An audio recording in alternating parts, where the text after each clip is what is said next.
La politique avec vous, Mickaël Darmon. L'annonce du président de la République sur Europe 1 d'une compensation sur les taxes du diesel ouvre un nouveau débat. Et cette question, qui va payer l'aide au carburant ?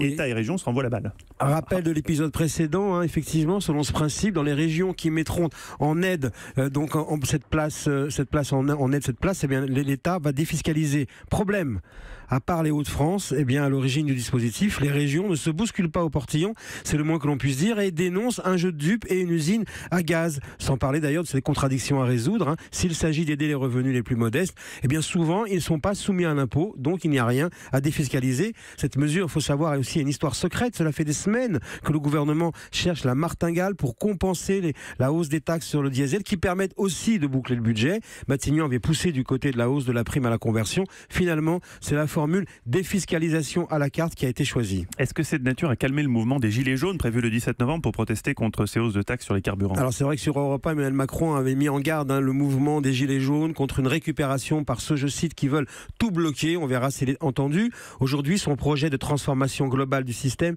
se heurte aux réalités sociales qu'il est venu écouter avec atelier pratique hier face aux retraités de Verdun. Il se retient, ne le renvoie pas dans ses cordes, se contente de parler au diard dans le texte. Le carburant, c'est pas Bibi, dit-il. Et c'est vrai que le vocabulaire subrepticement évolue. Dans l'interview sur Europe 1, les mots progressistes sont remplacés par les mots force issue du champ républicain. Cela veut dire tout simplement que l'urgence est de redevenir audible. En clair, moins de pensées complexes, plus de politique concrète. Même s'il ronge son frein, le président n'a pas le choix au risque de braquer durablement les Français. Après 15 mois de mandat, l'itinérance présidentielle traverse bien les chemins du réel.